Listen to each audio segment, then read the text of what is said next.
Hello my dear friends, welcome to S class education. So बरेच जणांचा असा प्रश्न होता की भूगोलामध्ये काय काय केलं पाहिजे किंवा भूगोलामधले असे कोणते इम्पॉर्टंट टॉपिक्स आहेत किंवा कशा पद्धतीने अभ्यास केला पाहिजे. So let us start. आता आपण येऊया भूगोलाकडे. याच्या आधी मी इतिहास आणि राज्यशास्त्र याचा व्हिडिओ अपलोड केलेला आहे आणि आय होप की तुम्ही तो पाहिला असेल. नसेल तर पाहून घ्या एकदा. सो फर्स्ट ऑफ ऑल, कोणत्याही सब्जेक्टचा जेव्हा तुम्ही अभ्यास करणार असाल परीक्षेच्या दृष्टीने, तेव्हा तुम्हाला सगळ्यात पहिल्यांदा तर पेपर पॅटर्न माहिती असला पाहिजे आणि त्यानुसार आधी आपण भूगोलाचा पेपर पॅटर्न पाहणार आहोत. आणि अजून एक टीप अशी आहे की पेपर पॅटर्न पाहिल्यानंतर, सगळा अभ्यास झाल्यानंतर जर तुम्हाला एखादा सराव पेपर पाहिजे असेल तर तो मी ऑलरेडी अपलोड केलेला आहे, तुम्ही तो देखील चेकआउट करू शकता.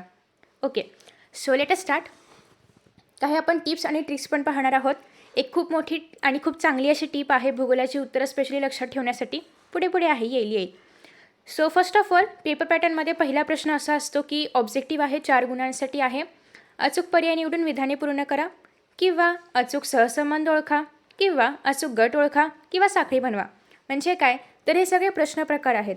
यापैकी कोणताही एखादा प्रश्न प्रकार येऊ शकतो आणि त्याच्यामध्ये 4 उपप्रश्न येतील आणि हे 4 गुणांसाठी असेल. आता हे कसं लिहायचं, तर भूगोलाची उत्तरपत्रिका कशी लिहावी याच्यावरती एक सेपरेट व्हिडिओ मी ऑलरेडी अपलोड केलेला आहे, ज्यामध्ये मी स्वतः उत्तरपत्रिका लिहिलेली आहे आणि ते तुम्हाला दाखवलेलं आहे. सो तुम्ही त्या पद्धतीने उत्तरपत्रिका जर का लिहिली तर तुम्हाला नक्कीच आउट ऑफ मार्क्स मिळतील. उत्तरं बरोबर असली पाहिजेत. सो तर तुम्हाला आउट ऑफ मार्क्स मिळतील. तर तुम्ही तो देखील व्हिडिओ चेकआउट करू शकता. हे जे काही मी व्हिडिओ सांगते या सगळ्याचे लिंक्स तुम्हाला खाली डिस्क्रिप्शन बॉक्समध्ये पाहायला मिळतील. Okay, so let us see next question. Next question आहे, योग्य जोड्या जुळवा, किंवा साखळी पूर्ण करा, किंवा विधानांचा योग्य क्रम लावा, किंवा वेगळा घटक ओळखा. अशा पद्धतीचे कोणतेही 4 उपप्रश्न तुम्हाला या ठिकाणी विचारले जातील, जे की आहे 4 गुणांसाठी. मग आता याच्यामध्ये असं येऊ शकतं की तुम्हाला जोड्या जुळवण्यासाठी 2 जोडे येतील आणि चुकीची जोडी ओळखा यासाठी 2 जोडे येतील, असंही होऊ शकतं. ओके, सो 2 प्रश्न मर्ज करूनही दिले जातील किंवा सेपरेटही प्रश्न प्रकार येऊ शकतात. अधिक रेफरन्ससाठी तुम्ही कोणत्याही पब्लिकेशनचा क्वेश्चन पेपर सेट जो येतो तो पाहू शकता. नवनीत असेल किंवा टार्गेट असेल, आय वुड सजेस्ट नवनीत, तुम्ही त्याच्यामध्ये पाहू शकता. बरेचसे प्रश्न प्रकार आहेत आणि प्रत्येक प्रश्नपत्रिकेमध्ये नवीन प्रश्नप्रकार त्यांनी घेतलेला आहे. सो तुम्ही ते रेफर करू शकता. नेक्स्ट आहे क्वेश्चन नंबर 3, 4 गुणांसाठी आहे. या ठिकाणी तुम्हाला ऑप्शन आहे, म्हणजे 5 पैकी कोणतेही 4 सोडवायचे आहेत. बट पहिल्या आणि दुसऱ्या प्रश्नामध्ये कोणताही ऑप्शन नव्हता. सो याच्यामध्ये एकतर एका वाक्यात उत्तरे लिहा, किंवा चुकी बरोबर सांगा, किंवा विधानावरून प्रकार ओळखा, किंवा नावे द्या. नावे द्यामध्ये काय काय येऊ शकतं, तर आपला जो पहिला लेसन आहे ना, तोच तो क्षेत्रभेट. बऱ्याच जणांनी स्किप केला असेल तर अजिबात स्किप करू नका, तो लेसन खूप महत्त्वाचा आहे. याच व्हिडिओमध्ये मी पुढे वेटेज पण सांगणार आहे, त्याच्यानुसार तुम्हाला कळेल की कोणता लेसन महत्त्वाचा वगैरे आहे. सो तर क्षेत्रभेटमध्ये असं आहे की तुम्ही आवश्यक साधने कोणती घेऊन जाल क्षेत्रभेटीदरम्यान, तर त्या ठिकाणी तुम्हाला साधने किंवा साहित्य वगैरे यांची नावं लिहायची असतील. अशा पद्धतीचे पण प्रश्न येऊ शकतात. फरक स्पष्ट करा आलं तर 3 पैकी 2 लिहायचे असतील. त्यासोबतच टिपा लिहा आलं तरी पण 3 पैकी 2 लिहायचे असतील. प्रत्येकाला 2 गुण असतील. या पद्धतीने तुम्हाला 4 पॉईंट्स तरी लिहिणं गरजेचं आहे. फरक स्पष्टमध्ये पण 2 भारताचे, 2 ब्राझीलचे, किंवा जे पण फरक स्पष्ट करायचं असेल त्याच्यामध्ये 2-2 पॉईंट्स तुम्हाला लिहिणं गरजेचं आहे. म्हणजे सगळे मिळून एकूण 4 पॉईंट्स आले पाहिजेत. ओके, आफ्टर दॅट नेक्स्ट आहे सगळ्यात महत्त्वाचा, सगळ्यात सोपा प्रश्न, तो म्हणजे नकाशावरचा. तुम्ही जर पाहिलं तर भूगोलाच्या पेपरमध्ये असं काही पाठ वगैरे करायचं नसतं. मग काय असतं, तर तुम्हाला नकाशा दिला जातो, तोच आहे असा तुम्हाला त्याच्यावरती प्रश्न विचारले जातात आणि तुम्हाला त्यातूनच उत्तरं लिहायची असतात. दुसरं असं आहे की तुम्हाला घटक दिलेले आहेत आणि ते घटक तुम्हाला नकाशामध्ये भरायचे आहेत. तिसरं असं आहे की ग्राफ ड्रॉ करायचे, डाटा दिलेला आहे. चौथं असं आहे की ग्राफ पण ड्रॉ करून दिला आहे, फक्त उत्तरं लिहायचे आहेत. याच्यामध्ये काय पाठ करायचं, तरी पण 4-5 प्रश्न असे आहेत आणि ते कसे पाठ करायचे किंवा कसे लक्षात ठेवायचे ते आपण पुढे पाहणार आहोत. नेक्स्ट आहे प्रश्न चौथा अ. याच्यामध्ये कोणतेही 4 तुम्हाला सोडवायचे आहेत आणि 4 गुणांसाठी आहे. तुम्हाला याच्यामध्ये 6 घटक दिले जातात आणि ते तुम्हाला नकाशामध्ये भरायचे असतात. नकाशा कोण देणार, तर पेपर तुम्हाला जे देणार आहेत उत्तरपत्रिका त्यासोबतच नकाशाही मिळतो आणि तो तुम्हाला सोडवायचा असतो. इथे कुठेही ऑप्शन नाही आहे, कंपल्सरी तुम्हाला नकाशाही सोडवायचा आहे, म्हणजे भरायचा आहे, आणि नकाशावरचे प्रश्न पण कंपल्सरी सोडवायचे आहेत. सो आता यानंतर आला आहे पाठ करून उत्तरे लिहायचा प्रश्न. खरं तर यामध्ये पाठ करताना एक छोटीशी ट्रिक आहे, ती आपण पुढे पाहणार आहोत. पण सध्या आपण पेपर पॅटर्न पाहूया. याच्यामध्ये तुम्हाला कोणतेही 2 विधानांची कारणे लिहायची असतात. 6 गुणांसाठी आहे, म्हणजे एका विधानाला 3 गुण आहेत, म्हणजे तुम्हाला कमीत कमी 3 आणि जास्तीत जास्त 6 पॉईंट्स लिहायचे आहेत. किंवा तुम्ही जर डिपेंड करतं की पॉईंट्स केवढे आहेत, मोठे पॉईंट्स असतील तरच 3 लिहायचे आहेत. जर लहान 1-2 ओळीचे पॉईंट्स असतील तर तुम्ही 6 पॉईंट्स तरी लिहिले गेले पाहिजेत, तरच तुम्हाला परफेक्ट म्हणजेच आउट ऑफ मार्क्स मिळतील. त्यानंतर नेक्स्ट आहे प्रश्न 6वा अ आणि प्रश्न 6वा आ. या ठिकाणी तुम्हाला ऑप्शन आहे, एकतर तुम्ही अ सॉल्व करा किंवा तुम्ही आ सॉल्व करा. अमध्ये काय आहे तर तुम्हाला डाटा किंवा इन्फॉर्मेशन दिली असेल, त्याच्या आधारे तुम्हाला आलेख तयार करायचा आहे 3 गुणांसाठी आणि आलेख तयार केल्यानंतर त्याच्यावरती तुम्हाला 3 प्रश्न विचारलेत, ते सॉल्व करायचे आहेत 3 गुणांचे. असं मिळून प्रश्न 6वा अ हा 6 गुणांसाठी आहे. आलेखावरचेही बरेचसे व्हिडिओज मी ऑलरेडी अपलोड केलेले आहेत. आलेखामधले जे प्रकार आहेत, बहुरेषालेख असेल किंवा रेषालेख असेल, ते कसं ड्रॉ करायचं, कसं त्याच्यावरची प्रश्नांची उत्तरं लिहायची, हे सगळं मी ऑलरेडी अपलोड केलं आहे. तुम्ही ते देखील व्हिडिओज रेफर करू शकता. आणि त्यातीलच किंवा वाला प्रश्न असा आहे की तुम्हाला आलेख ऑलरेडी ड्रॉ करून दिला आहे, मस्त बिनधास्त. तुम्हाला फक्त 6 प्रश्नांची उत्तरं लिहायची आहेत आणि 6 मार्क मिळवायचे आहेत. आता यामध्ये तुम्ही जर मला कुठलं सोपं आहे असं विचारलं तर आय वुड सजेस्ट की सेकंड जे आहे, आलेख ऑलरेडी दिला आहे आणि तुम्हाला फक्त उत्तरं लिहायची आहेत, ते जरा सोपं आहे. कारण पहिल्या याच्यामध्ये कसं आहे, आधी आलेख ड्रॉ करा, त्यामध्ये चुकून आपण य अक्ष श अक्ष यांच्यामध्ये गडबड केली किंवा काही जरी डाटा आपण थोडंसं जरी चुकवला तरी मार्क्स जाऊ शकतात. त्यामुळे जर आपण सेकंड याच्यामध्ये पाहिलं तर त्यामध्ये आलेख ऑलरेडी ड्रॉ करून दिला आहे, आपल्याला जस्ट तो व्यवस्थित वाचायचा आहे आणि मग त्याची उत्तरे लिहायची आहेत. आता यामध्ये हे जर तुम्ही व्यवस्थित नाही वाचलं तर मार्क्स जाऊ शकतात. त्याच्यामुळे डिपेंड्स ऑन यू की तुम्हाला आलेख चांगला ड्रॉ करता येत असेल. तुम्ही जर आलेखमध्ये मास्टर असाल तर फर्स्ट क्वेश्चन तुम्ही आरामात सॉल्व करू शकता.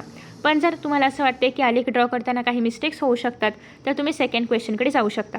तुम्ही या ठिकाणी एकतर अ सॉल्व करा किंवा एकतर आ सॉल्व करा.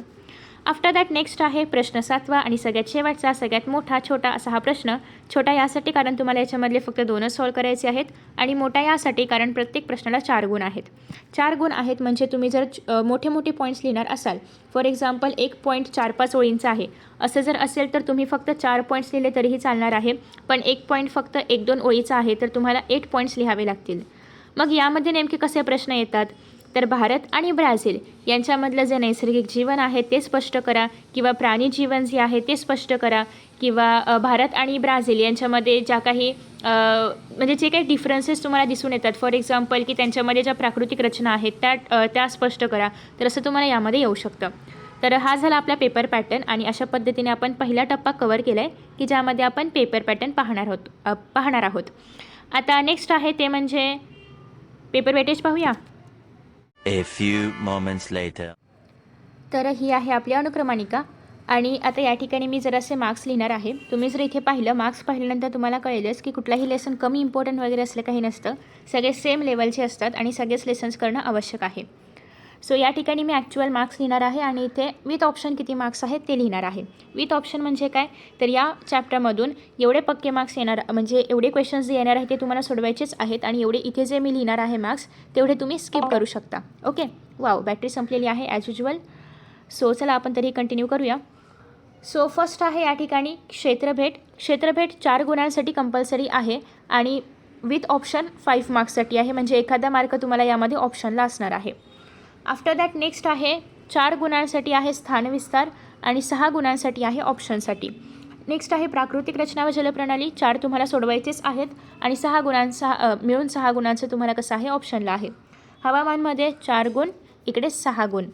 नैसर्गिक वनस्पती आणि प्राणीमध्ये 5 गुण, इकडे 7 गुण. नेक्स्ट आहे लोकसंख्यामध्ये 5 गुण, इकडे 8 गुण. हे जरा व्यवस्थित लिहा कारण हे कसं आहे छोटं छोटं आहे, सो मला लिहिता येत नाही आहे, बट तुम्ही तुमच्या नोटबुकमध्ये किंवा जेही कुठे लिहिणार असाल ते व्यवस्थित लिहा. नेक्स्ट आहे मानवी वस्ती 5 गुण, इकडे 8 गुण. नेक्स्ट आहे अर्थव्यवस्था 4 गुण, इकडे 6 गुण. नेक्स्ट आहे पर्यटन, वाहतूक आणि संदेशवहन 5 गुण आणि इकडे 8 गुण. सो तुम्ही पाहू शकता की कुठलाही धडा कमी इम्पॉर्टंट असं काही नाही आहे. सगळ्या धड्यांना सेम वेटेज आहे, सगळे सेम लेवल्सचे आहेत. So don't under estimate anyone.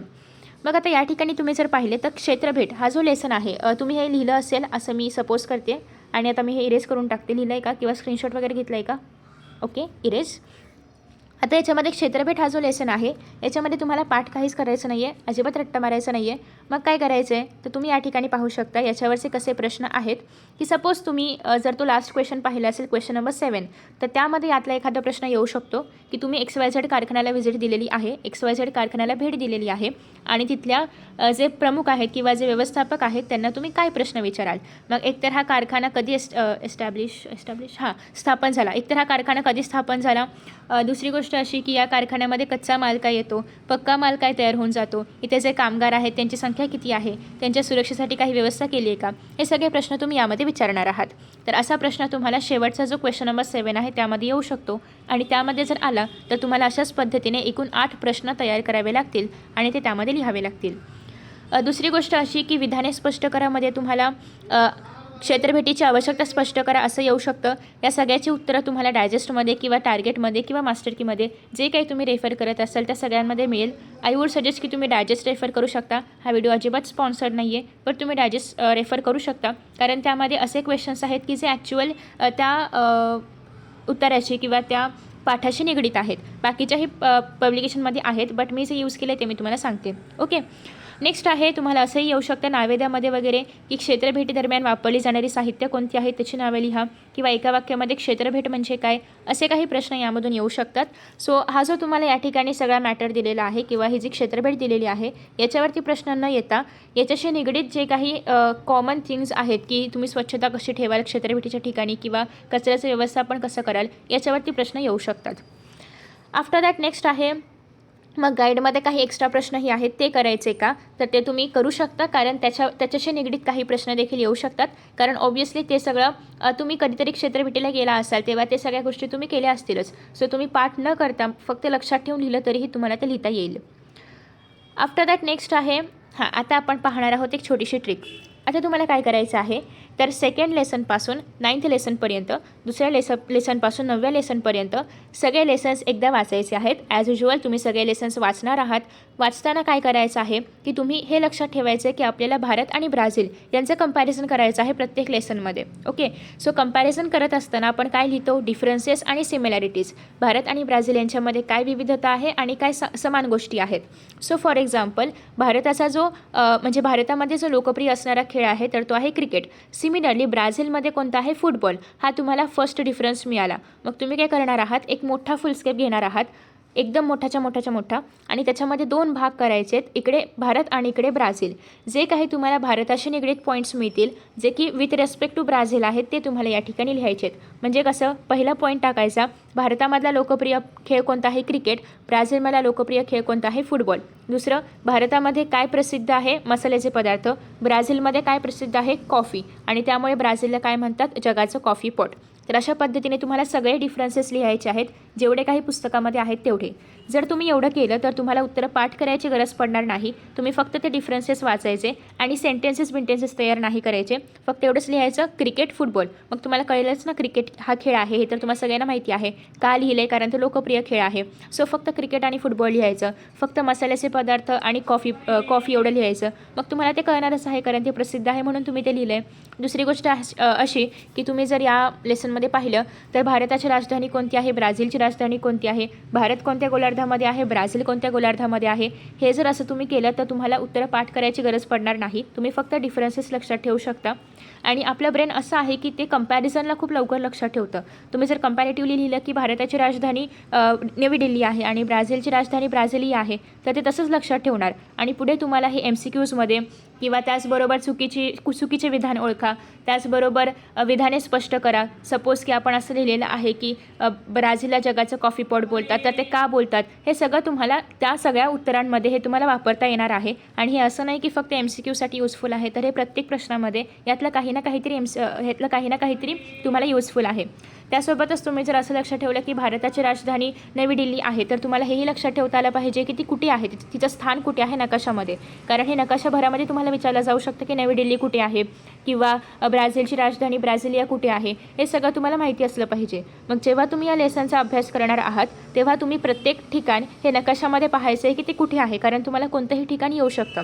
Usually तुम्हाला जे महत्त्वाची ठिकाणे आहेत किंवा जे महत्त्वाचे नकाशे आहेत त्यामधले जे महत्त्वाचे मुद्दे आहेत तेच फक्त विचारले जातात, सगळं काही विचारलं जात नाही. बट ॲटलिस्ट तुम्हाला भारतामधलं प्रत्येक राज्य कुठे आहे हे माहिती असलं पाहिजे. कारण ऑब्व्हियसली तुम्ही भारताचा नकाशा खूप लहानपणापासून पाहताय, त्याचा तुम्ही अभ्यास केलेला आहे, प्रत्येक वर्षी तुम्ही भारताचा नकाशा पाहताय. सो तुम्हाला ॲटलिस्ट हे माहिती पाहिजे की भारताची राजधानी कुठे आहे, भारतामधली सगळी राज्य कुठे आहेत. हां, ब्राझीलचं माहिती नसेल तर ती गोष्ट वेगळी आहे, बट भारत तुम्हाला थ्रूआउट माहिती असलं पाहिजे. नेक्स्ट आहे ब्राझील.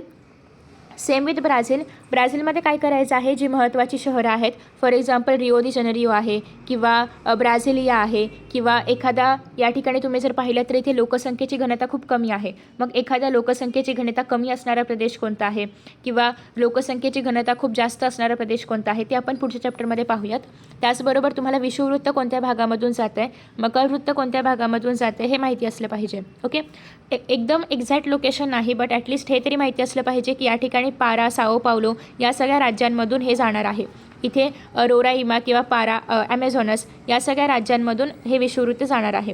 थोडासा घशाचा प्रॉब्लेम झाला आहे, सो आवाज मे बी चेंज झाला असेल, कन्सिडर करा, तेवढंसं चालतं ना. सो हे दोन वृत्त कुठून जाणार आहेत हेही तुम्हाला माहिती असलं पाहिजे. त्यासोबतच भारत आणि ब्राझील कोणत्या महासागरांना, समुद्रांना किंवा सागरांना लागून आहेत हे पण तुम्हाला माहिती असलं पाहिजे. फॉर एक्झाम्पल उत्तर अटलांटिक कुठे आहे, दक्षिण अटलांटिक कुठे आहे. ऑब्व्हियसली उत्तर उत्तरेकडे असणार आहे, दक्षिण दक्षिणेकडे असणार आहे. ओके, आफ्टर दॅट नेक्स्ट भारताला कधी स्वातंत्र्य मिळालं, ब्राझीलला कधी स्वातंत्र्य मिळालं, तारखा तुम्ही या ठिकाणी या पर्पल बॉक्समध्ये पाहू शकता. त्याचबरोबर भारतावरती कोणाचं आधिपत्य होतं, ब्राझीलवरती कोणाचं आधिपत्य होतं हे सगळं माहिती असलं पाहिजे. अगेन तुम्ही त्याच डिफरन्सवाल्या बॉक्समध्ये हे सगळं लिहिणार आहात. हे सगळं करा, याला वेळ द्या, कारण ऑब्व्हियसली या नोट्स तुम्हाला जेव्हा तुमची एक्झाम असेल त्याच्या आधी 10-15 दिवस खूप युजफुल राहणार आहेत, कारण तुम्ही त्याच्या आधी 10-15 दिवस हे सगळं पुस्तक आहे असं वाचू शकत असाल तर इट्स वेल अँड गुड. त्यासोबतच सगळे तुम्ही क्वेश्चन असंच वाचू शकत असाल तर वेल अँड गुड. बट तुम्ही जर त्या फक्त नोट्स वाचल्या तरीही तुम्हाला सगळं आठवणार आहे. सो त्यासाठी त्या नोट्स खूप महत्त्वाचे आहेत. अगेन टेक्स्टबुकमध्ये जे एक्सरसाइजमधले क्वेश्चन्स आहेत, फॉर एक्झाम्पल MCQs किंवा चुकीची जोडी ओळखा किंवा विधाने सत्य की असत्य लिहा किंवा चुकी बरोबर लिहा, तर ते तुम्हाला टेक्स्टबुकच्या खालचंच मोस्टली येतं, पण तेही फिरवून येऊ शकतं. कसं, तर तुम्हाला आता या ठिकाणी सांगितले की ब्राझील दक्षिण गोलार्धामध्ये आहे, मग असं विचारलं जाईल की भारत उत्तर गोलार्धामध्ये आहे किंवा ब्राझील उत्तर गोलार्धामध्ये आहे. हे सगळं तुम्हाला कसं पण मिक्स येईल, तर त्यासाठी तुम्हाला ते डिफरन्स माहिती असले पाहिजेत की कोणत्या गोलार्धामध्ये आहे. त्यासोबतच तुम्हाला अजून असं विचारलं जाईल की ब्राझील देशाच्या उत्तर भागातून विषुववृत्त गेलं आहे. ओके, हा झाला प्रश्न. मग त्याचा तिथल्या लोकसंख्येवर किंवा मानवी वस्तीवर किंवा प्राणी जीवनावर, वनस्पती जीवनावर काय परिणाम होतो हे असं तुम्हाला 5व्या, 6व्या किंवा 7व्या लेसनमधून असं पण फिरून विचारलं जाऊ शकतं. सो यू शुड नो की या ठिकाणी जर विषुववृत्त जाणार आहे तर याचा तिथल्या जीवनावरती काय परिणाम होतो आहे. इथून जर मकरवृत्त जाणार आहे तर त्याचा तिथल्या जीवनावरती काय परिणाम होतो आहे. जर भारतामधून कर्कवृत्त गेले तर त्याचा तिथल्या जीवनावरती काय परिणाम होतो आहे. त्यासोबतच अजून भारत हा कसा येतो की भारतामध्ये वरती जर आपण पाहिलं तर हिमालयाचा प्रदेश आहे, तर त्याचा कसा परिणाम होतो तिथल्या लोकजीवनावरती किंवा आपल्या भारत देशाच्या पूर्ण हवामानावरती, हे सगळं तुम्हाला माहिती असलं पाहिजे. अगेन MCQs वगैरे जे आहेत ते तुम्ही टेक्स्टबुक खालचेच करू शकता. आफ्टर दॅट हे जे काही प्रश्न आहेत ॲक्टिव्हिटीवाले हे मोस्टली नाही आहेत, पण आलेच तर तुम्हाला एका गुणांसाठी वगैरे येऊ शकतात. आणि हे तर तुम्हाला माहितीच आहे की ब्राझील कसं असणार आहे आणि भारत कसं असणार आहे. अगेन यासाठी तुम्ही जे क्वेश्चन बँक रेफर केलेली आहे, पब्लिश केलेली आहे शासनाने, तर ती रेफर करू शकता, कारण त्या क्वेश्चन बँकमध्ये अनेक विविध क्वेश्चन्स आहेत जे तुम्हाला नक्कीच त्याचा फायदा होईल तुम्हाला प्रॅक्टिससाठी. आणि त्याची उत्तरे मी ऑलरेडी अपलोड केलेली आहेत, तुम्ही ते पण रेफर करू शकता ते व्हिडिओज. अगेन हा जो नकाशा आहे थोडासा कंजेस्टेड आहे किंवा थोडीशी जास्त इन्फॉर्मेशन यामध्ये आहे, तर यामधलं काय काय करायचं आहे. तर या ठिकाणी तुम्हाला काही कुठे गेलं रे, थोडंसं झूम करते. महेंद्रगिरी वगैरे हे जे आहे हे खूप महत्त्वाचं आहे, कारण हे तुम्हाला नकाशामध्ये प्लॉटिंग करण्यासाठी येऊ शकतं, नकाशामध्ये आराखड्यामध्ये भरण्यासाठी येऊ शकतं. सो अशी जी काही महत्त्वाची ठिकाणं आहेत तीच फक्त करायची आहेत. आता तुम्हाला कसं कळणार महत्त्वाची कोणती आहेत, तर शक्यतो जी हायलाइटेड आहेत, फॉर एक्झाम्पल महाराष्ट्र पठार कुठे आहे, तेलंगणा पठार कुठे आहे, सातपुडा पर्वत कसा पसरलेला आहे किंवा माळव्याचे पठार कुठे आहे, छोटा नागपूर पठार कुठे आहे, हे सगळं तुम्हाला माहिती असलं पाहिजे. सोबतच जर आपण सह्याद्रीच्या कडा वगैरे पाहिल्या तर सह्याद्रीचा घाट किंवा सह्याद्री पर्वत कसा पसरलेला आहे, पश्चिम घाट कुठे आहे, पूर्व घाट कुठे आहे, नर्मदा नदीचं बऱ्याचदा विचारलं जातं तर नर्मदा नदी कशा पद्धतीने वाहते, तर हे सगळं तुम्हाला ज्या महत्त्वाच्या गोष्टी आहेत तर त्या माहिती असल्या पाहिजेत. यासाठी अगेन तुम्ही गाईड वगैरे रेफर करू शकता, त्यामध्ये ज्या काही नकाशामध्ये दाखवलेल्या गोष्टी आहेत त्याच फक्त तुम्ही केल्या तरीही चालतील, कारण तसंही तुम्हाला 2 गोष्टी ऑप्शनला येतात, 6 घटक असतात आणि त्यापैकी फक्त 4 दाखवायचे असतात. सो तुम्ही एखादा ऑब्व्हियसली स्किप करू शकता कारण ते ऑप्शनला आहे. त्यासोबतच समुद्र पण तुम्ही नीट लक्षात ठेवा की कोणत्या साईडला कोणता समुद्र किंवा उपसागर किंवा जे पण आहे ते आहे. आफ्टर दॅट नेक्स्ट आहे अगेन विथ ब्राझील. ब्राझीलमध्ये जर आपण पाहिलं तर जास्त कंजेस्टेड नाही आहे, एकदम सुटसुटीत असा नकाशा आहे ब्राझीलचा, कारण ब्राझीलमध्ये तेवढी विविधता आपल्याला पाहायला मिळत नाही. सो ब्राझील उच्चभूमी कुठे आहे, त्यासोबतच गियाना उच्चभूमी कुठे आहे, ब्राझीलमधलं जे पिको दी नेब्लिना शिखर आहे, काय म्हणतो आपण त्याला, हां, तर ते किती मीटर उंचीचं आहे, ते कुठे आहे, तर तेही तुम्हाला प्लॉट करता आलं पाहिजे. त्यासोबतच ॲमेझॉन नदी तुम्हाला विचारली जाते, प्लॉट करता आली पाहिजे. अजस्त्र कडा कुठे आहे, कॅसिनो पुळण कुठे आहे. तर त्यासाठी तुम्हाला हा सगळा नकाशा ॲटलिस्ट तुम्ही जर 7-8 वेळा जरी प्लॉटिंग केलं तुमच्या घरच्या कुठल्याही नकाशामध्ये, तरीही तुम्हाला हे इझिली करता येईल. एखादा नकाशा घ्या, पेन्सिलने लिहा, इरेज करा, परत तेच लिहा. तर अशा पद्धतीने तुम्हाला प्रॅक्टिस करावी लागेल. रोज फक्त एक नकाशा सॉल्व करायचा, मग तो भारत असेल, ब्राझील असेल, कोणत्याही लेसनमधला. आणि असं जर तुम्ही केलं तर ऑलमोस्ट या ठिकाणी लयत लय 10 ते 15 नकाशे असतील पूर्ण टेक्स्टबुकमध्ये. 15 दिवसामध्ये परत रिपीट करायचं. असं तुम्ही आता तुमच्याकडे साधारणतः 1 महिना आहे, फेब्रुवारीपासून जर आपण घेतलं तर 2-3दा तरी तुम्ही हे सगळे नकाशे रिपीट करू शकता. आणि 2-3दा जर तुम्ही बिना बघता ड्रॉ करत असाल किंवा प्लॉट करत असाल तर इट्स इनफ, तुम्हाला ते एक्झाममध्ये आठवणार आहे.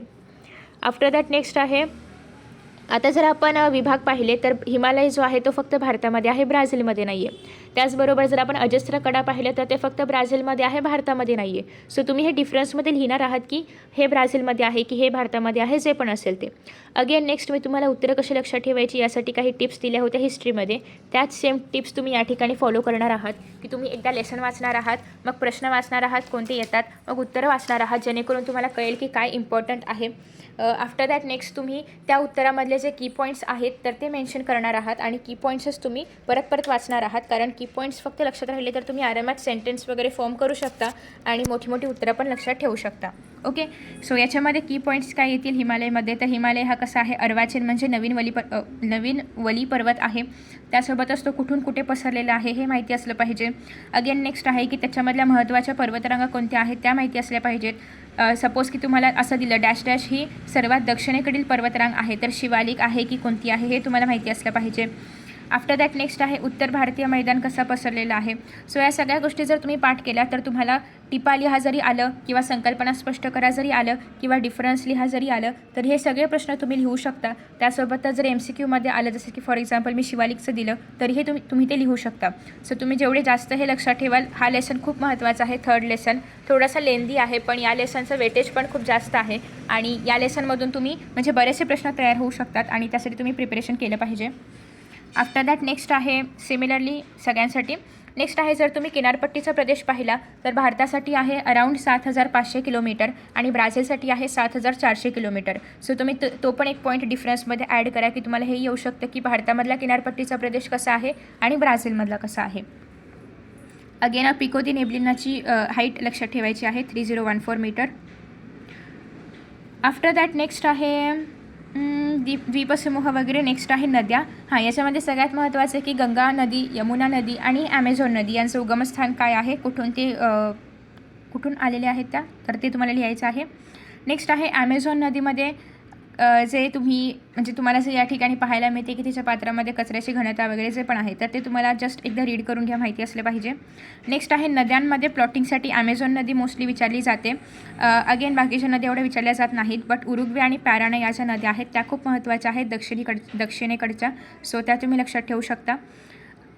आणि जर तुम्ही या ठिकाणी पाहिलं तर साओ फ्रान्सिस्को नदी ही मोठी नदी आहे, सो ते पण एक लक्षात ठेवा.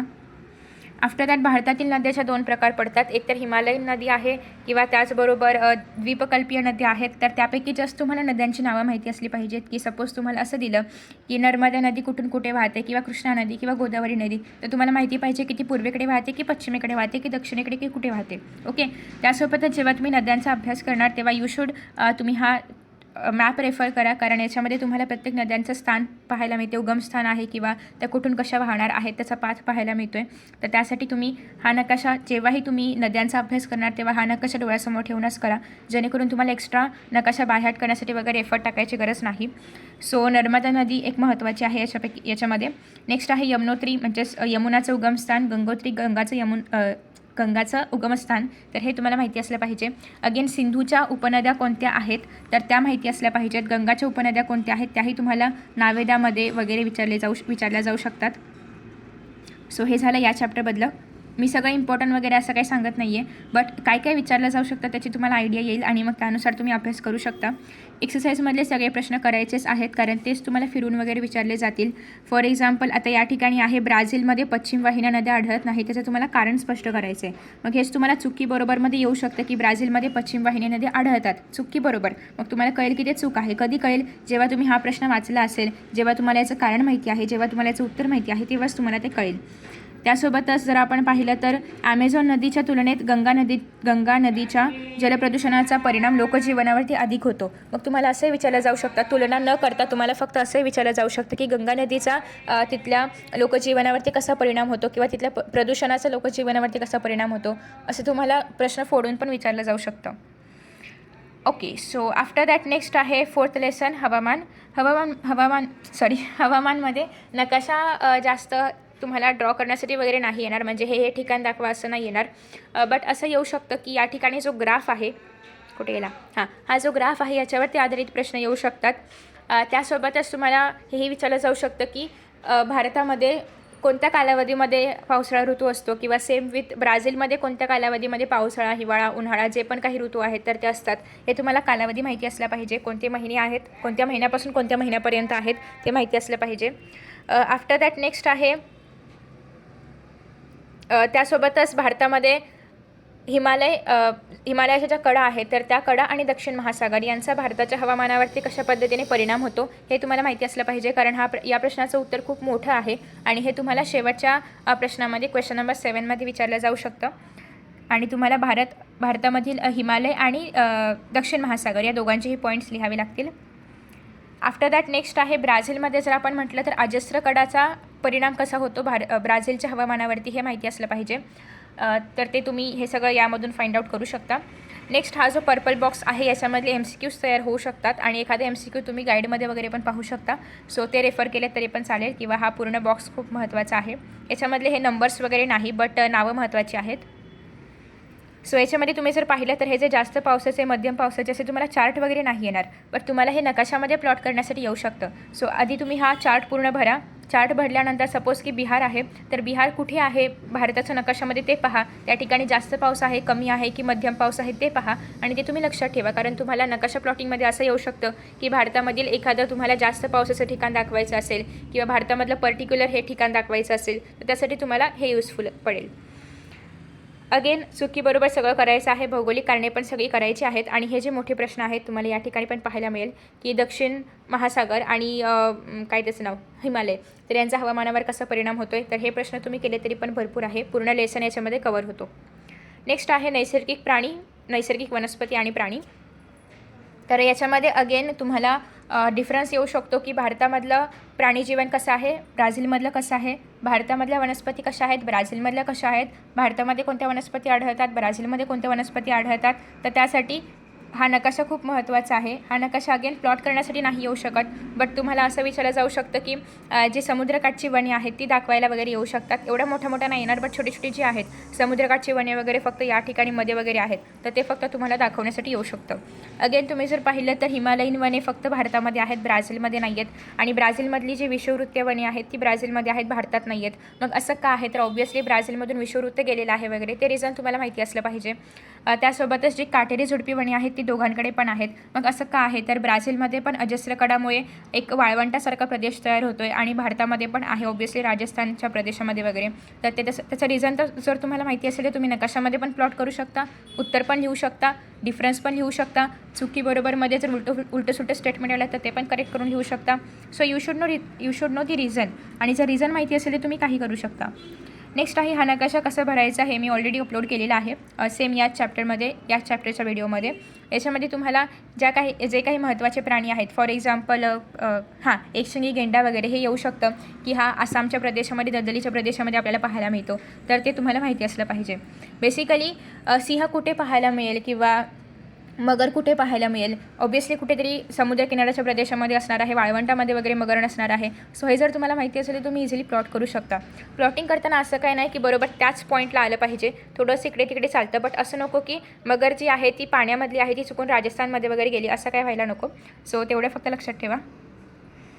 आफ्टर दॅट हा जो तक्ता आहे हा तुम्हाला एक्झामला नाही येऊ शकत, बट तुम्ही जर हा तक्ता लक्षात ठेवला तर तुम्हाला याच्यावरती जर काही फिरवून प्रश्न विचारले की फॉर एक्झाम्पल उष्णकटिबंधीय वने असतील तर ती कुठे आढळतात, का आढळतात, हे सगळं तुम्हाला याच्यामुळे या तक्त्यावरून कळेल.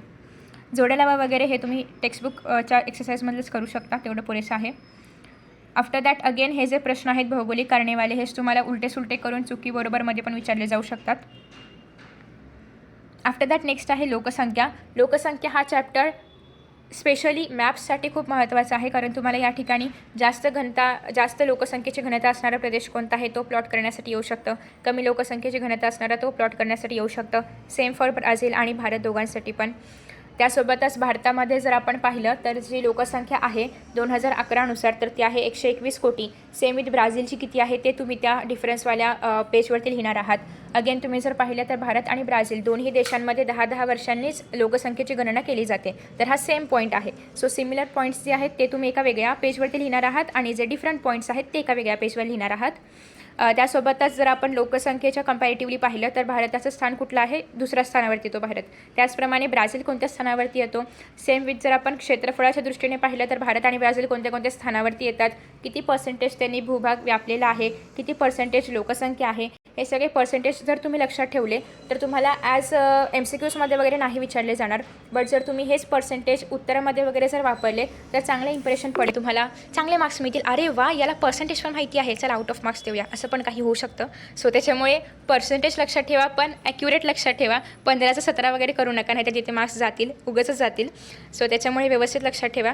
त्यासोबतच जर आपण प्रति स्क्वेअर मीटर घनता जर पाहिली तर भारतामध्ये आहे 382 आणि सेम विथ ब्राझीलमध्ये आहे 23, if I am not wrong, 23 आहे.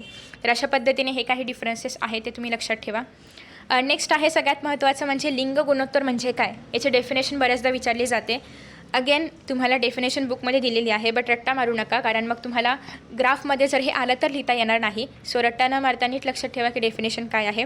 या चॅप्टरमधले ग्राफ आणि मॅप खूप महत्त्वाचे आहेत. सो जे काही गोळे आहेत म्हणजे ग्राफचे आणि मॅपचे ते तुम्ही लक्षात ठेवा. मॅपमध्ये तुम्हाला सांगितलंच मी काय काय येऊ शकतं. ग्राफमध्ये जर आपण पाहिलं तर लिंग गुणोत्तरचा ग्राफ आहे असं येऊ शकतो, प्रश्न पण आहे असं येऊ शकतात. सो प्रश्न प्रिपेअर करा. ग्राफमधला डाटा तुम्हाला व्यवस्थित माहिती असला पाहिजे. ॲटलिस्ट तुम्ही हा जर डाटा तुम्हाला काढता येत नसेल की या ठिकाणी किती पर्सेंटेज आहे तर स्केल ठेवायची आणि मग मोजायचं इथपर्यंत किती पर्सेंटेज वगैरे आहे ते, किंवा किती संख्या आहे तर ती मोजायची आणि बरोबर लिहायची. आफ्टर दॅट नेक्स्ट आहे मनोरा वगैरे मोस्टली नाही आहेत, बट तरीही लक्षात ठेवायला आपलं काय जातं आहे, मॅथ्स पाहिजेत ना, मग लक्षात ठेवायचं. ओके. नेक्स्ट आहे अगेन विथ लोकसंख्या वाढीचा दर. याच्यावरती असाही प्रश्न येऊ शकतो की लोकसंख्या वाढीचा दर सध्या का वाढतो आहे किंवा का कमी होतो आहे किंवा स्टेबल आहे का कसं आहे हे तुम्हाला लिहिण्यासाठी येऊ शकतं. नेक्स्ट आहे आयुर्मान सध्या का वाढतं आहे किंवा आयुर्मानाचं प्रमाण का वाढत चाललं आहे. तर ऑब्व्हियसली सुविधा आहेत, हॉस्पिटल आहेत, हे सगळं रिझन तुम्ही या पॅरेग्राफमध्ये पाहू शकता. सोबतच लोकसंख्या आयुर्मान नाही, सरासरी आयुर्मान ब्राझीलचं किती होतं, भारताचं किती आहे, किती वाढ झाली आहे, कोणत्या दशकामध्ये जास्त वाढ झाली आहे, कोणत्या दशकामध्ये वाढ नाही झाली, तर हे तुम्हाला माहिती असलं पाहिजे.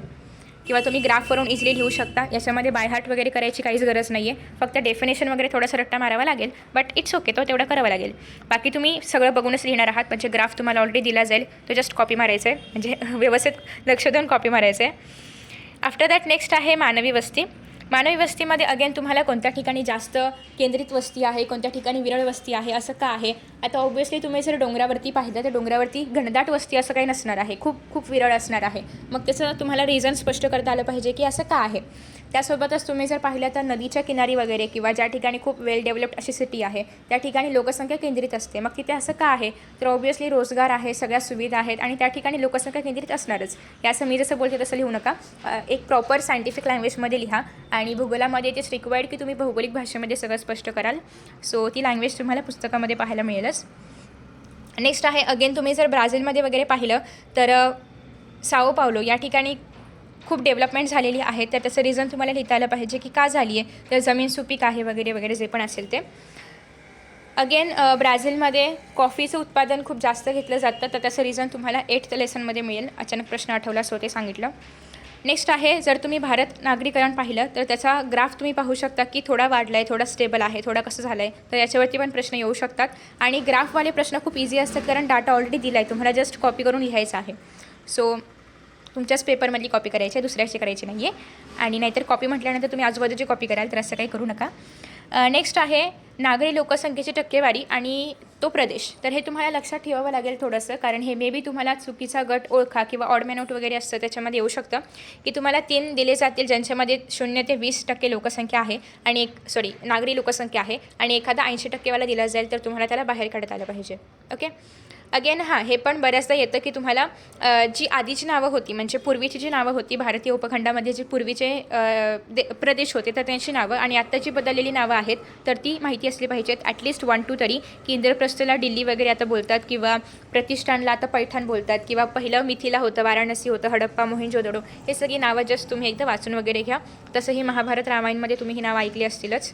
पाहिलं का महाभारत रामायण लॉकडाऊनमध्ये? नाही, हम तो वेब सिरीज देख रहे थे है ना. आफ्टर दॅट नेक्स्ट आहे या ठिकाणी तुम्हाला ब्राझीलमध्ये एकूण किती टक्के लोकसंख्या शहरी भागामध्ये आहे किंवा ती वाढली आहे का, ती कमी झाली आहे का, ती का झाली आहे कमी किंवा ती का वाढली आहे, हे सगळे रिझन्स पण माहिती असले पाहिजेत. त्यासोबतच तुम्हाला असा नकाशा सेम भारताचा नाही आहे ना.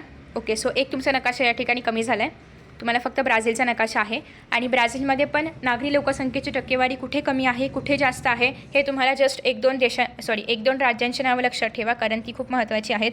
For example Rio the Janeiro असेल किंवा पारामध्ये सगळ्यात कमी आहे किंवा साओ पावलोमध्ये जास्त आहे, हे सगळं लक्षात ठेवू शकता. Again exercise questions must. Next आहे अर्थव्यवस्था आणि व्यवसाय. हा लेसन सेम तो थर्ड लेसनसारखा आहे, खूप कॉन्सेप्च्युअल आहे, खूप याच्यामध्ये एक्झाम्पल्स आहेत आणि टोटली रट्टा मारण्यासारखं लेसन आहे. कारण याच्यामध्ये फॉर एक्झाम्पल तुम्ही जर पाहिलं तर अजून एक पॉईंट सेम आहे दोघांमध्ये, भारत आणि ब्राझीलमध्ये, की दोघांमध्ये ही मिश्र स्वरूपाची अर्थव्यवस्था आहे. ते पण तुम्ही लिहू शकता. कुठे गेलं? या ठिकाणी तुम्ही जर पाहिलं तर तुम्हाला हे लक्षातच ठेवावं लागेल की कुठल्या प्रदेशामध्ये कुठलं पीक घेतलं जातं किंवा कुठल्या प्रदेशामध्ये कुठली खनिजं आहेत, कारण हे तुम्हाला मोस्टली विचारलं जातं की कोकाचं उत्पादन कुठे घेतलं जातं ब्राझीलमध्ये, ते दाखवायचं आहे नकाशामध्ये, किंवा मॅग्नीज कुठे आहे किंवा लोह खनिज कुठे आहे किंवा बनाना जे पण असेल ते सगळं ब्राझीलमध्ये कुठे त्याचं उत्पादन घेतलं जातं हे सगळं तुम्हाला माहिती असलं पाहिजे. आता हे लक्षात ठेवताना कसं ठेवायचं, तर ऑब्वियसली जी पिकं आहेत म्हणजे कोका असेल किंवा बनाना असेल किंवा हे काय कॉफी असेल, ओके, तर हे सगळं समुद्राच्या किनारी घेतलं जाणार आहे. पाण्याची उपलब्धता असावी, सुपीक जमीन असावी, या सगळ्या रिझनमुळे. सो तुम्ही ते लक्षात ठेवू शकता की हे सगळं समुद्राच्या किनारी आहे. समुद्राच्या किनारी पण कुठल्या प्रदेशामध्ये आहेत हे फक्त लक्षात ठेवा. बाकी ते जे बाहेरचं आहे म्हणजे जे मधल्या भागामध्ये आहे ते नाही लक्षात ठेवलं तरीही चालेल, कारण 1-2-3 ठिकाणी दाखवलं तरी पण पुरेसं होतं. नेक्स्ट ॲमेझॉन नदीच्या प्रदेशामध्ये जर आपण पाहिलं तर त्या ठिकाणी दुर्गम भाग आहे आणि दुर्गम भाग असल्यामुळे त्या ठिकाणी खनिजं आहेत, बट ती आपण मिळवू शकत नाही आहे. ऑब्वियसली त्या ठिकाणी खनिजं आहेत म्हणजे त्या ठिकाणी मॅग्नीज वगैरे असेल किंवा रबर वगैरे असणार, हे तुम्ही तिथे असं जस्ट वरवर लक्षात ठेवू शकता. आफ्टर दॅट नेक्स्ट हा जो भाग आहे हा पूर्ण तुम्हाला वाचायचा आहे, व्यवस्थित वाचायचा आहे, कारण याच्यामध्ये MCQs तयार होऊ शकतात, याच्यामधून ऑड मॅन आउट तयार होऊ शकतं, याच्यामधून खूप काही तयार होऊ शकतं. फॉर एक्झाम्पल इथे एक लाईन आहे की छोटा नागपूरचा जो पठाराचा प्रदेश आहे त्याला आपण खनिजाचा भंडार म्हणून ओळखतो, तर हे तुम्हाला अगेन MCQमध्ये येऊ शकतं. सो हे पेजेस खूप महत्त्वाचे आहेत. हे पण सगळेच महत्त्वाचे आहेत. हा ग्राफ तुम्हाला येऊ शकतो अगेन.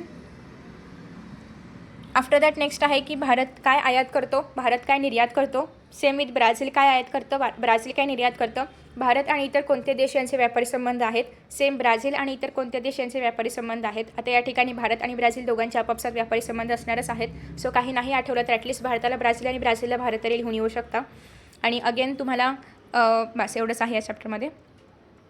नेक्स्ट आहे पर्यटन, वाहतूक आणि संदेशवहन. याचे ग्राफ आणि नकाशा खूप महत्त्वाचा आहे, कारण नकाशामध्ये तुम्हाला एखादं विमानतळ दाखवा किंवा एखादं जे काय असतं ते जहाज, एखादं एखादं विमानतळ दाखवायला येऊ शकतं किंवा एखादं बंदर दाखवण्यासाठी येऊ शकतं, तर असं सगळं यामध्ये येऊ शकतं. किंवा नकाशा रिडिंगसाठी याच्यामध्ये येऊ शकतात की प्रमुख रस्ते मार्ग कोणता आहे, ट्रान्स ॲमेझॉनियन मार्ग कसा पसरलेला आहे, कोणतं फर्स्ट प्लेस आहे आणि कोणतं डेस्टिनेशन आहे, हे तुम्हाला याच्यामध्ये येऊ शकतं. सेम विथ भारतासाठी पण पूर्व पश्चिम महामार्ग कुठे आहे, सुवर्ण चतुर्भुज महामार्ग कोणत्या ठिकाणांना जोडतो, किंवा प्रमुख बंदरे लिहा 1-2 यामधले शोधून, किंवा प्रमुख काय असतं ते हवाई ठिकाणे लिहा 1-2 शोधून, तर हे तुम्हाला येऊ शकतं. विमानतळ म्हणतात त्याला, आफ्टर दॅट ब्राझीलमध्ये 4 प्रमुख वेळा आहेत तर भारतामध्ये फक्त एकच आहे. ब्राझीलमध्ये जर आपण पाहिलं तर अतिपूर्वेकडील आणि अतिपश्चिमेकडील या दोघांमधलं मिनिटांचं अंतर आहे 168 मिनटं. हे जर आपण भारतामध्ये पाहिलं तर इट इज 120 मिनिट्स. ओके, या ठिकाणी जर आपण पाहिलं तर ते किती आहे 120 मिनिट्स. कुठे गेलं? त्यासोबतच भारताची प्रमाणवेळ ही ग्रीनिचच्या प्रमाण वेळेपेक्षा 5.5 तासांनी पुढे आहे. ते जर आपण ब्राझीलमध्ये पाहिलं तर ते 2 तास, 3 तास, 4 तास, 5 तास अशी मागे आहे. आफ्टर दॅट नेक्स्ट आहे नेक्स्ट ओके, नेक्स्ट एवढंच आहे. अगेन तुम्हाला हे माहिती असलं पाहिजे की मनमाड काय आहे किंवा म्हणजे कुठे गेलं मनमाड काय आहे, ट्रान्स ॲमेझॉनियन मार्ग काय आहे, या सगळ्या जोड्या माहिती असल्या पाहिजेत. तर या सगळ्या काही गोष्टी होत्या. उत्तरं कशी पाठ करायची तर तो डिफरन्सचा मी चार्ट तुम्हाला सांगितलेला आहे, तो तुम्ही तयार करा. जर कोणी तयार केला असेल आणि कोणाला जर इतरांना दाखवण्याची इच्छा असेल किंवा मदत करायची इच्छा असेल तर तुम्ही मेलवरती मला सेंड करू शकता. मी ते टेलिग्रामवरती अपलोड करेन आणि इतरांना पण त्याचा फायदा होईल. सिमिलॅरिटीचा पण एक चार्ट तयार करायचा आहे. सिमिलर पॉईंट्स तुम्हाला उत्तर लिहिताना हेल्पफुल राहतील. तर अपोजिट किंवा डिफरन्स जो तुम्ही तयार केला आहे तर तुम्हाला फरक स्पष्ट करामध्येही आणि जी मोठी उत्तरं आहेत त्यासाठीही उपयोगी पडेल. त्यासोबतच मोठ्या उत्तरांसाठी ॲज युजल हिस्ट्रीप्रमाणे ती ट्रिक फॉलो करायची आहे. हिस्ट्रीचा व्हिडिओ जर नसेल पाहिला तुम्ही तर मी अपलोड केला आहे, तो तुम्ही पाहू शकता. अजून एक प्रश्न असा होता की नकाशा कसा लक्षात ठेवायचा. तर नकाशा हा लक्षात राहत नाही किंवा रट्टा वगैरे मारून होत नाही, तर तो तुम्हाला लिहूनच प्रॅक्टिस करावी लागणार आहे. दरवेळी तुम्हाला सपोज की अचानक एखादं ठिकाण आठवलं तर ते नकाशामध्ये कुठे आहे हे पाहता आलं पाहिजे. त्या ठिकाणाचं म्हणजे ते ठिकाण नेमकं कोणत्या राज्यामध्ये आहे, त्याच्या आजूबाजूला काय आहे का, हे जेव्हा तुम्ही सारखं पाहाल तेव्हा ते आपोआप लक्षात राहील. त्यासाठी तुम्ही माझे काही व्हिडिओज आहेत ते रेफर करू शकता. तेवढं जरी तुम्ही पाहिलं किंवा तेवढं जरी लक्षात ठेवलं तरी पण पुरेसं आहे. त्याची प्लेलिस्टची लिंक मी तुम्हाला खाली शेअर करेनच. अगेन विथ ग्राफ तुम्हाला तर ऑलरेडी ड्रॉ करून दिला जाईलच. जर ड्रॉ करणार असाल तर कसं ड्रॉ करायचं, कोणत्या गोष्टी लक्षात ठेवायच्या याचा पण व्हिडिओ मी ऑलरेडी अपलोड केला आहे, तो पण पाहू शकता. सो आय होप की मी सगळे प्रश्न क्लिअर केलेले आहेत. आणि संपली माझी बडबड करून झालेली आहे. सो आय होप की तुम्ही शेवटपर्यंत व्हिडिओ पाहिला असेल व्हिडिओ आवडला असेल तर नक्कीच लाईक करा, शेअर करा, सबस्क्राईब करा. आणि तुम्हाला जर या व्हिडिओमध्ये काही कमतरता वाटली असेल किंवा अजून काही एक्सप्लेन करायला हवं होतं का असं वाटलं असेल तर नक्की सांगा. मी त्याच्यावरती व्हिडिओ अपलोड करण्याचा प्रयत्न करेन किंवा कमेंट बॉक्समध्ये उत्तर देण्याचा प्रयत्न करेन. अजून एक प्रश्न असा होता की आतापासून जर अभ्यास केला तर मी नक्की आउट ऑफ मार्क्स मिळवू शकतो का किंवा शकते का, तर ऑब्व्हियसली मिळवू शकता. अजून तुमच्याकडे एक पूर्ण महिना आहे आणि भूगोल हा एवढा लेंदी किंवा एकदम मोठा असा काही चॅप्टर असणारा विषय नाही आहे. याच्यामध्ये खूप छोटे चॅप्टर्स आहेत. एवढंसं ते पुस्तक आहे, किती पातळ पुस्तक आहे. त्याच्यामध्ये फक्त किती पेजेस आहेत, 68 पानांचं फक्त पुस्तक आहे. त्याच्यामध्ये पण तुम्ही जर मधली काही पानं गाळली तर अराऊंड 30-40 पानांचाच फक्त ॲक्च्युअल भूगोल आहे. तर एवढ्याशा भूगोलमध्ये तुम्ही फक्त जे महत्त्वाचे प्रश्न आहेत त्याचे की पॉईंट्स काढायचे आहेत आणि सेम हिस्ट्रीप्रमाणे लक्षात ठेवायचं आहे. आणि डिफरन्स बिटवीनसाठी किंवा MCQसाठी आपला जो आहे तो डिफरन्स बिटवीनचा चार्ट. ओके, तर अशा पद्धतीने तुम्ही जर अभ्यास केला आणि जर लक्षात ठेवलं सगळं व्यवस्थित तर नक्कीच तुम्हाला आउट ऑफ मार्क्स मिळतील. अजूनही मिळू शकतात, कारण एक महिना काही एवढूसा नसतो, खूप मोठा असतो. 30 दिवस त्यामध्ये असतात आणि 30 दिवसांमध्ये आपण खूप काही करू शकतो. सो आय होप की तुम्हाला हा व्हिडिओ आवडला असेल. Best of luck for exams and bye bye. See you in the next video.